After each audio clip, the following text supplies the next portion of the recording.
Commander Vex of the Keth Imperial Fleet pressed his scaled fingers against the communication panel, his amber eyes gleaming with predatory satisfaction.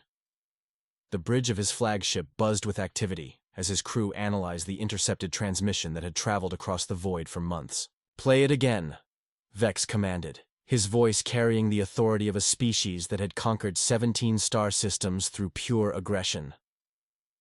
The weak, desperate signal crackled through the speakers. "This is the human colony vessel Hope's journey. We've suffered critical engine failure near the outer rim. Our life support is failing. Any vessel receiving this transmission, please respond. We have 3,000 civilians aboard, including children. We need immediate assistance. Coordinates follow. Please, we're running out of time." Vex's lipless mouth stretched into what passed for a smile among his kind. The Keth had built their empire on identifying weakness, and this transmission reeked of it. 3,000 helpless creatures, begging for mercy, stranded in the void like wounded prey. Analysis report, Vex ordered his intelligence officer. Temtem's claws clicked against his console as he brought up the data. The signal originated from Grid Sector 7, approximately 4 light-years from our current position. Energy signatures suggest primitive fusion technology. No signs of advanced weaponry or shielding. And the species? Vex leaned forward in his command throne, carved from the bone of his first conquered enemy. Unknown designation. They call themselves humans. No previous contact in our databases. The linguistic patterns suggest a recently spacefaring civilization, possibly their first generation beyond their home system. Vex's eyes narrowed with calculation. The Keth Empire thrived on enslaving primitive species before they could develop proper defenses. Fresh worlds meant fresh resources, and new slaves always brought the highest prices in the galactic markets. "Sir," Tem continued, "there's something else.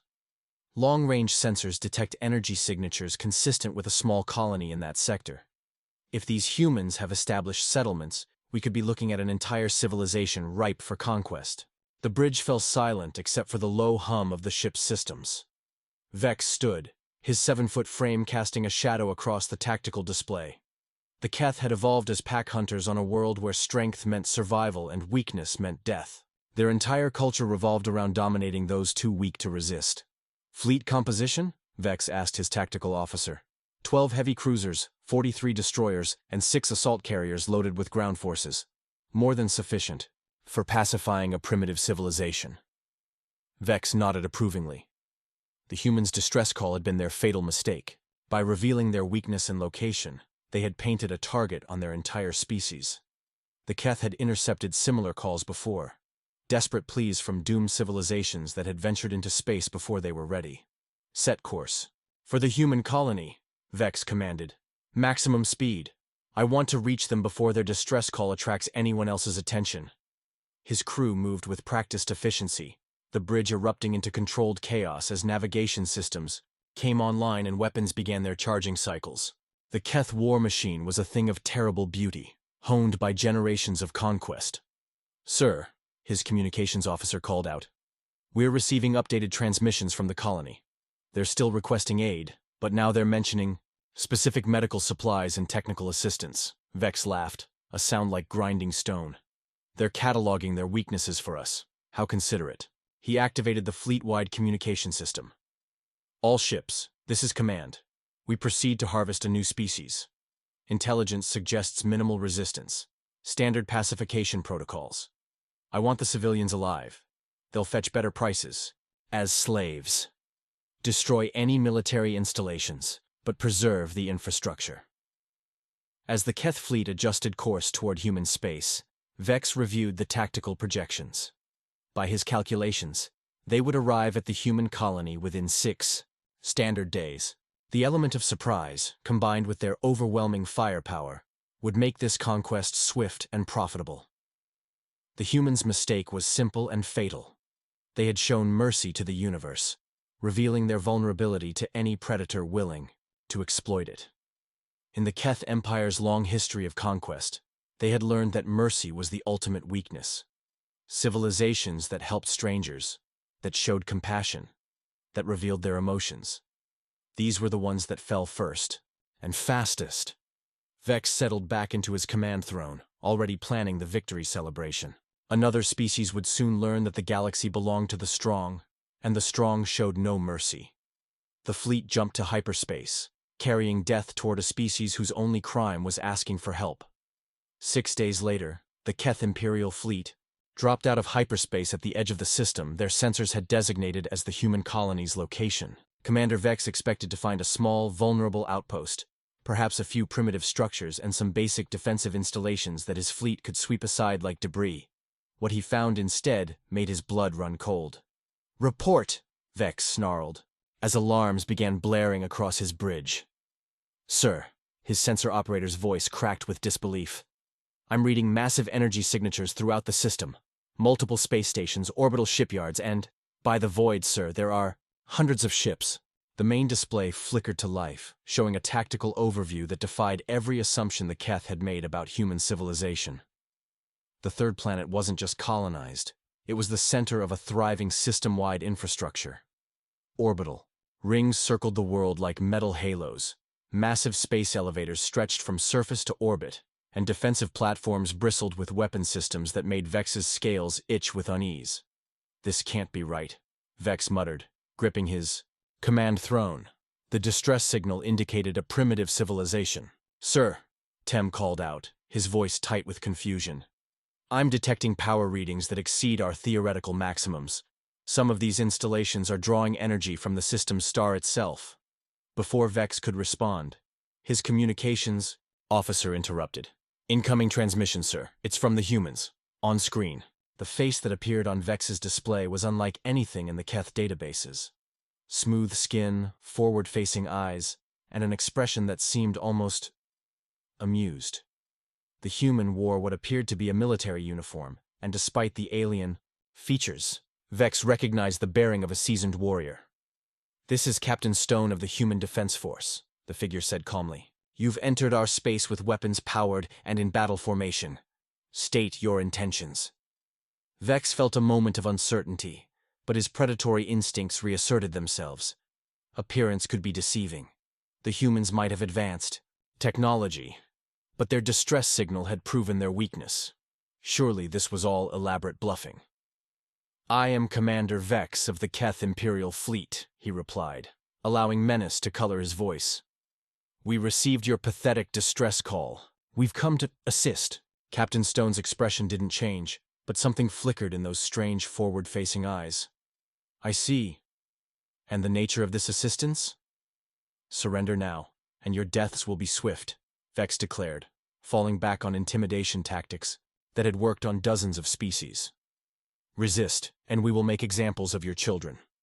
For a long moment, Stone said nothing. Then, impossibly, the human smiled. "Thank you for clarifying your intentions," Stone said quietly. "Defense Fleet, you are weapons free." The transmission cut off, and immediately Vex's tactical display erupted in warnings. Ships that had been invisible moments before suddenly appeared throughout the system, not just appearing on sensors, but literally materializing as if they had been hiding in folded space itself. "Impossible!" Vex roared. "No species has perfected dimensional cloaking technology." His answer came, in the form of weapons fire unlike anything in the Keth arsenal. Beams of coherent energy that bent through space-time itself. Missiles that phased in and out of reality to bypass shields, and something that his sensors couldn't even classify, struck his fleet with surgical precision. The human attacks weren't designed to destroy. They were designed to disable. One by one, Keth ships found their weapon systems surgically removed, their engines precisely targeted, their life support systems expertly sabotaged to cause discomfort, but not death. "They're hurting us," Tem gasped, watching the tactical display. "Sir, they're forcing us into a specific formation." Vex watched in growing horror as his mighty fleet was systematically dismantled by an enemy that seemed to anticipate his every move. Worse, the humans were clearly holding back. Each shot was precisely calibrated to neutralize threats without causing unnecessary casualties. "Full retreat," Vex commanded. "All ships, emergency jump to hyperspace." "Sir, they've disabled our jump." "Drives," his navigation officer reported. "We're trapped." On the display, more human ships continued to decloak, revealing a defensive fleet that dwarfed the Keth invasion force. These weren't the desperate colonists Vex had expected to prey upon. These were warriors from a civilization that had perfected warfare to an art form. As the last of his weapon systems went offline, Vex slumped in his command throne. His predatory instincts, honed over generations of conquest, were screaming a truth he didn't want to acknowledge. The Keth Empire had made a terrible mistake. They hadn't found weak prey sending desperate distress signals. They had found apex predators who had been politely asking for help. The Keth prisoners were processed with an efficiency that both impressed and unnerved Commander Vex. Instead of the torture chambers and execution blocks he expected, he found himself in what could only be described as a medical facility. Human medics, their species' version of healers apparently, moved between the captured Keith with professional competence, treating injuries sustained during the brief battle. Vex watched, bewildered, as a human female carefully tended to Tem's wounded arm. The intelligence officer had suffered burns when his console exploded, yet this enemy medic worked with the same care she might show her own kind. Why? Vex finally asked Captain Stone, who had come to personally oversee the prisoner. Processing. Stone looked up from a datapad containing casualty reports. Why what? Why haven't you killed us? Vex's confusion was genuine. In Keth culture, defeated enemies were either enslaved or executed. Mercy was weakness, and weakness was death. We came to conquer your people, to enslave your children.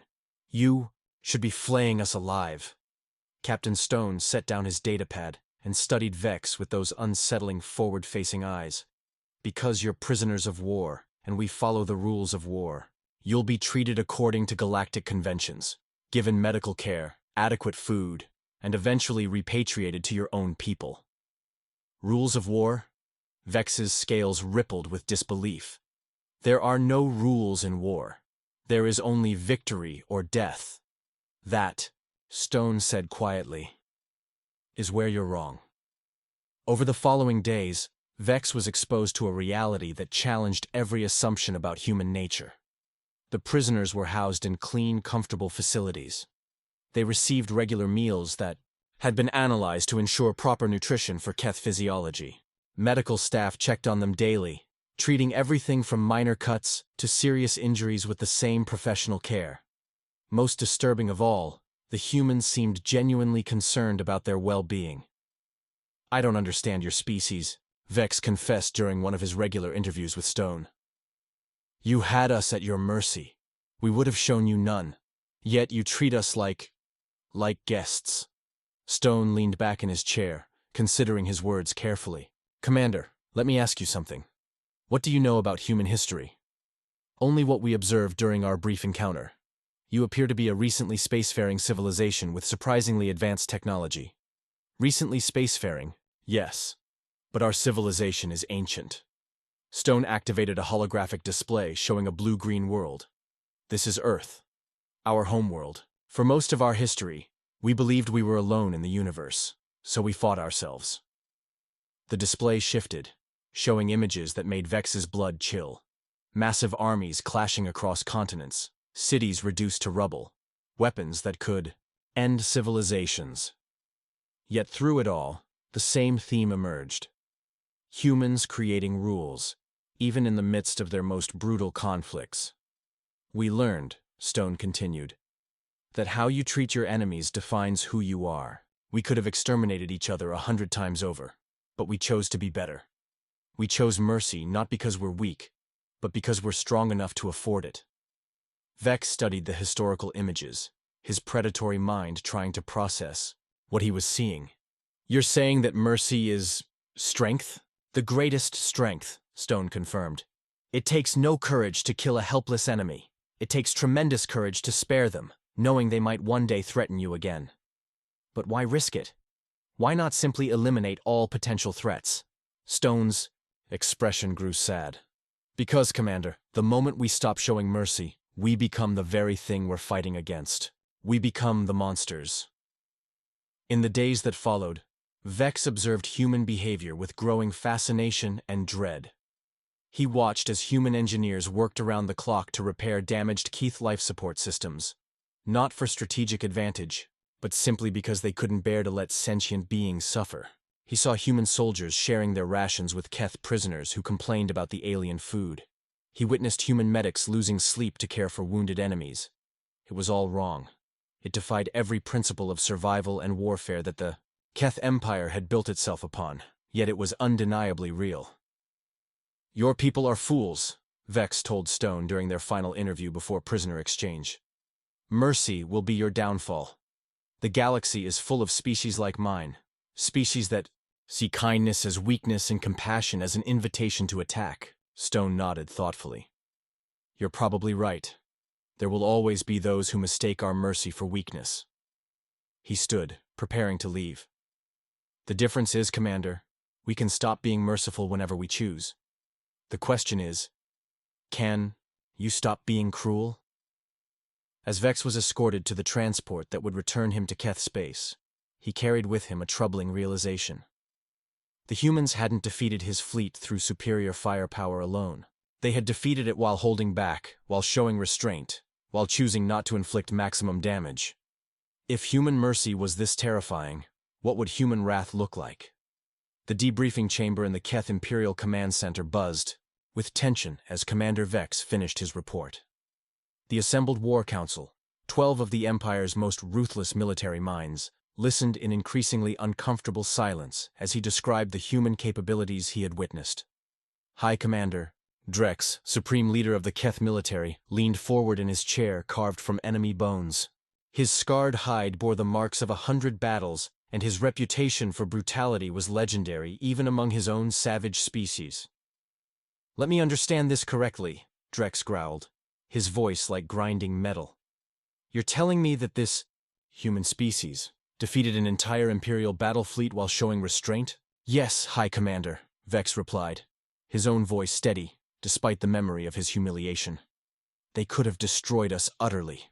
Instead, they disabled our ships with surgical precision.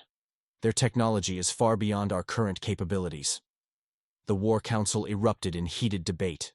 General Cax, architect of the conquest of the Talos system, slammed his fist on the table. "Impossible! No species achieves such technological advancement without developing proper warrior instincts. If they had true power, they would have used it to dominate their neighbors." "Unless," suggested Intelligence Chief Wren, "they're hiding their true nature. Perhaps this mercy is a sophisticated form of psychological warfare." Vex shook his head. "I was their prisoner for 7 standard days. I observed them constantly. Their mercy isn't calculated, it's instinctive. They genuinely believe it makes them stronger." High Commander Drex stood, his massive frame casting shadows across the chamber. "And that belief will be their doom." He activated the central display, showing star charts of known space. "The human territory represents the largest unconquered region in this sector. If we can break them, we gain access to resources that would fuel our expansion for generations." "High Commander," Vex interjected carefully, "I strongly advise caution. The humans' defensive capabilities are irrelevant," Drex cut him off. "You've just given us the intelligence we need to destroy them. They showed you mercy because they're weak. They follow rules of war because they lack the stomach for true combat. They heal their enemies because they can't bear to see suffering." The other commanders nodded in agreement, their predatory instincts awakening at the scent of perceived weakness. Vex felt a chill of foreboding as he watched his superiors interpret his report through the lens of their own savage nature. "Consider the implications," Drex continued, beginning to pace like a caged predator. "A species that refuses to kill defeated enemies, that wastes resources healing those who would destroy them, that follows artificial constraints in warfare. These are not the traits of apex predators. These are the traits of prey animals that have grown complacent through isolation." General Cax stood, his excitement palpable. "Their advanced technology becomes a weakness if they lack the will to use it properly. We can exploit their mercy, take hostages, force them to choose between protecting innocents and protecting themselves." "Exactly," Drex agreed. "We mobilize the full might of the Empire. Every ship, every warrior, every weapon. We don't give them time to prepare or adapt. We strike with such overwhelming force that their technology becomes irrelevant." Over the following weeks, the greatest military mobilization in Keth history began to take shape. Fleets were recalled from conquered systems, armies were transferred from garrison duties. The Empire's war machine, built over centuries of conquest, focused its attention on a single target: the compassionate fools who had dared to show mercy to their betters. Meanwhile, human listening posts scattered throughout the galaxy intercepted and decoded Keth communications with growing alarm. In the Situation Room deep beneath New Terra's surface, Captain Stone studied the intelligence reports with a heavy heart. "Fleet strength?" he asked his intelligence officer. "Over 3,000 vessels confirmed, sir. Possibly more. Every major battle group in the Keth Empire is converging on our territory." Stone nodded grimly. "Any diplomatic responses to our peace overtures?" "Negative, sir. They've rejected all communication attempts. Intelligence suggests they interpret our prisoner exchange and medical care as signs of weakness rather than strength." "Then, they've made their choice," Stone said quietly. He activated the emergency council protocols, knowing that the decision he was about to make would echo across the galaxy. "Signal all human worlds. Diplomatic protocols are suspended. Threat level is now existential. Authorization code Omega-77 Alpha." Around the chamber, military officers began implementing protocols that hadn't been used since humanity's darkest days. Deep in hidden bunkers, weapon systems that had slept for decades began to wake. Throughout human space, the machinery of war, terrible, efficient, and utterly without mercy, began to turn. The Keth Empire had made a fundamental error in judgment. They had seen human mercy and assumed it represented the limits of human capability. They had forgotten the most basic rule of predator and prey relationships. The most dangerous creatures are often the ones that choose not to show their teeth. Humanity was about to remind the galaxy why their homeworld was classified as a class scene, Deathworld, and why they had earned their place among the stars, not through conquest, but through survival. The Keth Empire's greatest armada in history emerged from hyperspace at the edge of human territory like a plague of metal locusts. 3,000 warships, each one a monument to conquest and brutality, spread across the void in a formation designed to inspire terror. At their head, High Commander Drex's flagship Bone Crusher bristled with weapons capable of glassing entire continents. "Begin the assault," Drex commanded, his voice carrying across the fleet communication channels. "Show these merciful fools what real warfare looks like." The opening salvo was designed to demonstrate overwhelming superiority. Hundreds of heavy plasma cannons fired simultaneously, their beams intended to cripple human orbital defenses and send a clear message: surrender or face annihilation. The beams struck nothing. "Report!" Drex snarled as his weapons officers scrambled at their consoles. "Sir, the human installations appear to have shifted. They're no longer where our sensors indicated." On the tactical display, what had appeared to be fixed orbital platforms suddenly revealed themselves as something far more sophisticated. The human defenses weren't just mobile, they existed in multiple dimensions simultaneously, phasing in and out of normal space with casual ease. "Impossible," General Cax breathed. "No species has mastered transdimensional warfare." Their answer came in the form of human counterattack. But this wasn't the surgical precision the Keth had experienced before. This was something else entirely. The first weapon to activate was something human scientists had called a stellar resonance cascade. It touched the system's star with invisible fingers of exotic matter, causing it to pulse in specific frequencies. The pulse traveled outward at the speed of light, carrying with it a message encoded in the fundamental forces of the universe. Every human ship, station, and installation received the signal simultaneously, activating systems that had been dormant. Since humanity's expansion into space, the children of Earth were no longer holding back. "Sir?" The Keth sensor operator's voice cracked with disbelief. "I'm reading massive energy buildups throughout the system. Power levels they're off. The scale." What happened next redefined the Keth understanding of warfare. Human ships began to appear, not from hyperspace but from dimensions that existed parallel to normal reality. Vessels that seemed to exist in multiple locations simultaneously. Weapons that fired backwards through time to strike targets before they were even aimed at. The human fleet was smaller than the Keth Armada, but size became irrelevant when your enemy could manipulate the fundamental laws of physics as weapons. Evasive. "Maneuvers!" Drex roared, but his ships were already trapped. Human vessels had deployed something their databases couldn't classify, weapons that turned space itself into a weapon. Gravity became a blade. Time became a snare. The vacuum of space began to burn with fires that shouldn't exist. Commander Vex, witnessing the battle from the bridge of his repaired cruiser, felt a chill of recognition. "High Commander," he called over the tactical net. "We need to retreat. Now." Retreat? Drex's fury transmitted clearly over the communication channel. "We outnumber them 10-1. "Numbers don't matter," Vex replied, watching as a human destroyer somehow deleted an entire Keth battle group from reality. "They're not fighting us with superior technology. They're fighting us with physics that shouldn't be possible." The truth was more terrifying than Vex realized. Humanity hadn't developed these weapons for conquest. They had developed them for survival. When your species evolved on a world where the weather could kill you, where the wildlife was actively malevolent, where the very ground beneath your feet might open up and swallow entire cities, you learned to fight reality itself.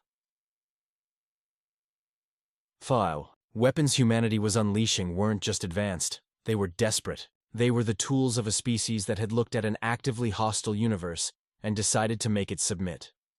A human voice cut through the Keith command frequencies, speaking in perfectly accented Keith language. "This is Admiral Chen of the Human Defense Force. You came to our space with the intention of conquest. You rejected our offers of peace. You mistook our mercy for weakness." High Commander Drex activated his personal communication system. "Human, you may have superior weapons, but you lack the will to use them. Your mercy will—" "Our mercy," the human voice interrupted, "was a gift you chose not to accept." The tactical display showed something that made every Keth warrior present question their understanding of warfare. The human fleet was systematically dismantling the Keth armada. But they were doing it with weapons that seemed to violate causality itself. Ships were being destroyed before they were attacked. Weapons were firing at targets that no longer existed. Space and time had become tools in the hands of creatures that the Keth had dismissed as weak. "You wanted to see what humans look like without mercy," Admiral Chen continued. "Congratulations. You're the first species to witness what we become when we stop holding back." As the greatest military force in Keth history began to disintegrate under assault from weapons that shouldn't exist, High Commander Drex finally understood the magnitude of his miscalculation.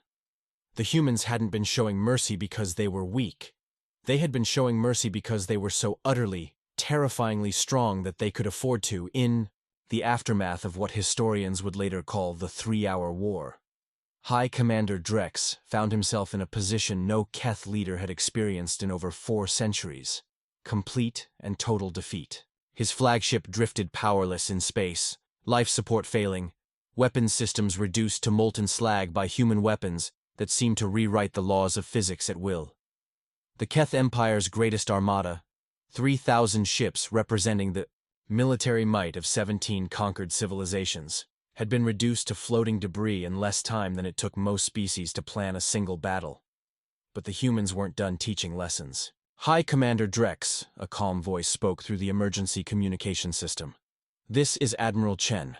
Prepare to receive a boarding party." Drex's surviving bridge crew looked to him with expressions mixing terror and disbelief.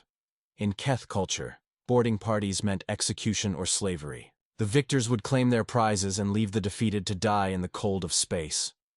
Should we activate the self-destruct?" asked his tactical officer, Grick. Drex considered it. Death with honor was preferable to whatever torments these humans had planned. But before he could give the order, the ship shuddered as docking clamps engaged. The humans hadn't asked permission. They had simply taken control of his vessel's systems remotely. The airlock opened, and Drex prepared to meet his death with what dignity remained to him. Instead, he found himself face to face with human medics. "High Commander Drex?" asked a human female wearing what appeared to be medical insignia. "I'm Dr. Kim. We're here to provide emergency medical assistance to your crew." Drex stared in bewilderment as human medical teams spread throughout his ship, treating Keth wounded with the same professional care they had shown the prisoners weeks earlier. He watched a human surgeon work for 3 hours to save the life Of General Cax, the same general who had planned to take human children as slaves. I don't understand, Drex finally said when Admiral Chen arrived on the bridge. You've destroyed our fleet, crushed our military. Why are you saving our lives?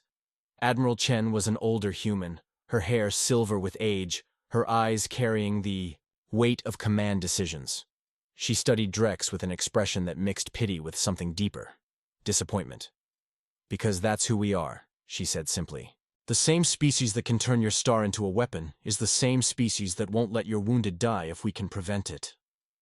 Over the following days, as human rescue ships worked to save every surviving Keth from the wreckage of their armada, Admiral Chen shared something with Drex that no enemy had ever shown him. The truth about humanity's nature.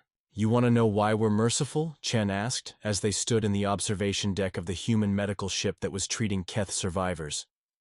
Let me show you something. The holographic display activated, showing the blue-green world Drex had seen before. But this time, the images were different. They showed not just human warfare, but human civilization in all its contradictory glory. Earth, Chen said, is what we classify as a Class TWOS death world. The gravity is crushing. The weather can kill you in minutes. The wildlife evolved specifically to hunt and consume other life forms. The very air we breathe is a corrosive gas that most species find toxic. The images shifted, showing creatures that made Keth warriors look like prey animals. Predators with fangs longer than Drex's claws. Weather patterns that could level cities. Natural disasters that rewrote geography. Everything on our world was trying to kill us, Chen continued. The storms, the beasts, the very ground beneath our feet. We survived not by becoming the strongest, predators, but by becoming something else entirely. What? Drex asked, genuinely curious despite himself. Cooperative apex predators with conscience? Chen replied. We learned that the strongest survive not by defeating their enemies, but by turning their enemies into allies. We became so efficient at survival that we could afford to be merciful. So good at warfare that we could choose peace. The display showed human history. Wars that lasted centuries, weapons that could destroy worlds, conflicts that should have ended their species. Yet through it all, the same pattern emerged. Humans choosing to be better than their worst impulses. You see mercy as weakness because your species never faced true adversity, Chen said. You conquered primitive civilizations and called yourselves strong. But strength isn't beating those weaker than you. Strength is having the power to destroy and choosing not to use it. Drex felt something he had never experienced before. Humility. Then what happens now? What happens to my people? Chen's expression softened. That depends on you. We can return your survivors to Keth space, and you can continue as you were. Conquering the weak, calling it strength, or you can choose to be better. Learn what real strength looks like. Join the community of civilized species instead of preying on them. As the human fleet prepared to depart, leaving the Keth survivors with repaired ships and enough supplies to reach home safely, Drex made a decision that would reshape his species' destiny. Admiral, he called out over the communication channel. May I ask for your guidance? My people need to learn what you've shown me. Chen's smile was visible even across the vastness of space. High Commander, that's the first step toward true strength. And yes, we'd be honored to help. The Keth Empire was about to learn the most important lesson in galactic history. The strongest species are the ones who choose mercy not from weakness, but from a strength so complete that they can afford to be kind. 3 years after the War of Human Mercy, as it came to be known throughout the galaxy, Ambassador Drex stood before the Galactic Council in chambers that had not seen such a gathering. In over a century, representatives from hundreds of worlds filled the amphitheater. All of them present to witness something unprecedented. The formal testimony of a species that had attacked humanity and lived to tell about it. The transformation of the former High Commander was remarkable. Gone was the scarred armor of conquest, replaced by simple diplomatic robes. His bearing remained proud, but it was the pride of earned wisdom rather than brutal domination. Honored delegates, Drex began, his voice carrying clearly across the vast chamber. I come before you not as a conqueror, but as a witness to the most important truth our galaxy has yet discovered. In the human section of the assembly, Admiral Chen watched with quiet satisfaction. Beside her sat Captain Stone, now promoted to Director of Interspecies Relations, and dozens of other human representatives who had worked tirelessly to build the new peace. 3 years ago, Drex continued, the Keth Empire commanded the greatest military force in known space. We had conquered 17 star systems through pure aggression. We believed that strength meant the ability to destroy.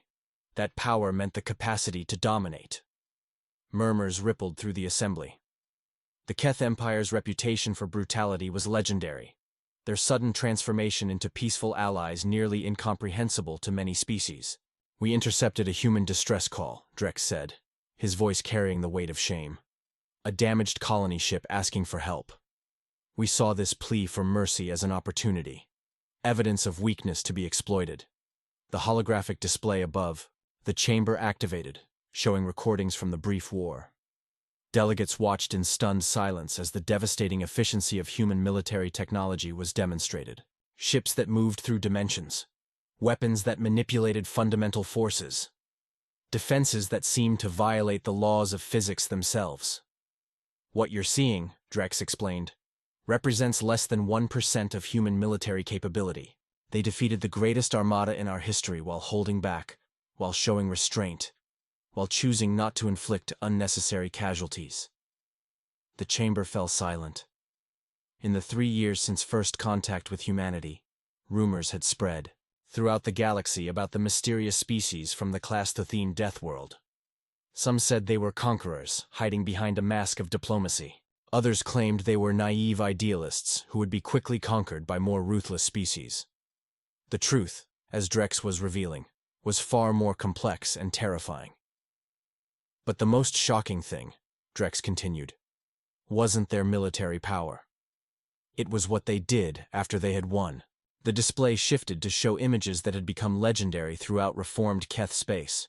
Human medics treating Keth wounded, human engineers repairing enemy ships, human diplomats working tirelessly to establish peaceful relations with the very species that had tried to enslave them. They saved us, Drex said simply. Not just our lives, but our souls. They showed us what true strength looks like. In the audience, representatives from dozens of species shifted uncomfortably. Many of them governed through fear, maintained power through force, expanded their territories through conquest. The human example was a challenge to their fundamental understanding of how civilizations operated. Dr. Kim, now serving as Earth's chief medical ambassador, rose to address the assembly. Delegates, I want to share something that our xenobiology teams have discovered through our diplomatic contacts with various species. Humans are not unique in our capacity for both destruction and mercy. Every species in this chamber has the potential for both. She activated a new display showing comparative data from dozens of worlds. What makes humans different isn't our capacity for violence. Many species surpass us in that regard. What makes us different is that we evolved on a world so hostile that cooperation became our primary survival strategy. We learned to turn enemies into allies because we had to. Captain Stone stood, his weathered face serious. The galaxy stands at a crossroads. We can continue the old patterns, the strong preying on the weak, conquest masquerading as strength, fear governing relationships between species. Or we can choose a different path.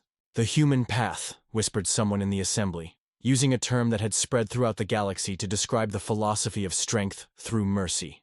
Not the human path, Admiral Chen corrected, rising to address the chamber. The path of civilized beings. Humans didn't invent mercy or cooperation, or the choice to be better than our worst impulses. We simply learned that these qualities aren't weaknesses to be exploited. They're the foundation of true strength. The debate that followed lasted for 7 standard days. Species after species shared their own experiences with human contact. The Veltar Confederacy spoke of human engineers who had arrived to help rebuild their war-torn worlds, asking for nothing in return. The mining colonies of Kepler 442 described human negotiators who had resolved a century-old territorial dispute through patient diplomacy rather than superior firepower. Most shocking of all was the testimony from the Keth's former subjects.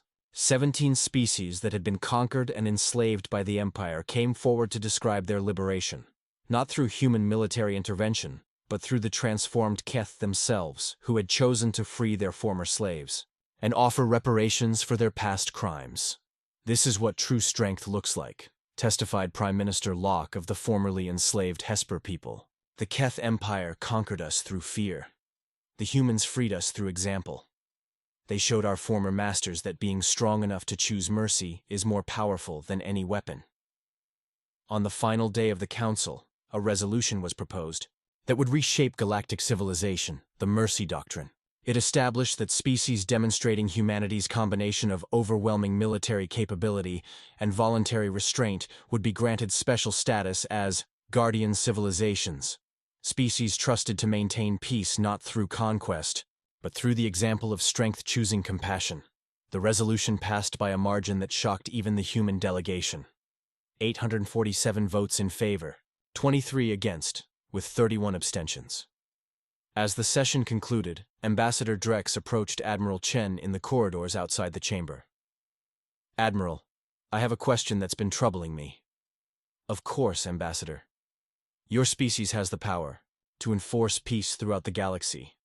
Your weapons could end any conflict in hours. Why don't you simply take control? Establish a human empire that would end all wars?"